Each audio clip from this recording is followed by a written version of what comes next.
Io sarei stato più soddisfatto se quella volta in Europa non avessimo preso una fregatura con un taglio sproporzionato della produzione saccarifera, e sarei stato contento se non fosse stato chiuso lo zuccherificio di Ceggia e quello di Portoviro. Sarei stato contento e sarei più contento se si continuasse a dare agli agricoltori l'opportunità primaria, cioè quella di fare gli agricoltori. Qui invece abbiamo dovuto, una volta costretti dalle logiche europee e poi dalle logiche o illogiche italiane a chiudere lo zuccherificio, siamo stati costretti a trovare una soluzione che è ottima, perché abbiamo trovato la migliore che si potesse: produrre energia.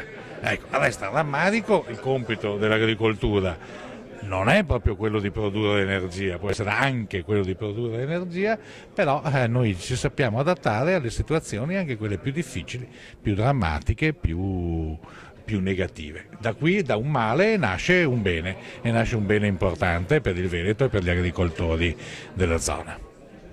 Mi sento di dire che oggi l'agricoltura non può più essere intesa soltanto come produzione del bene primario, come veniva intesa qualche decennio fa.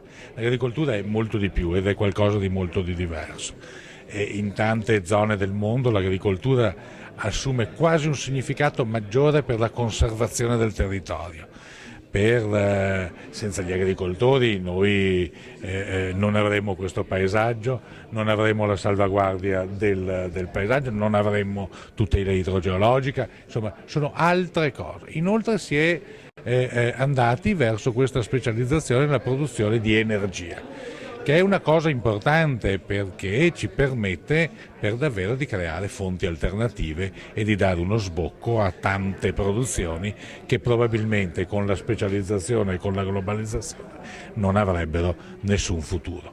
Per cui esprimo più un sentimento che l'opinione di un tecnico. Il sentimento è quello di un certo rammarico, insomma.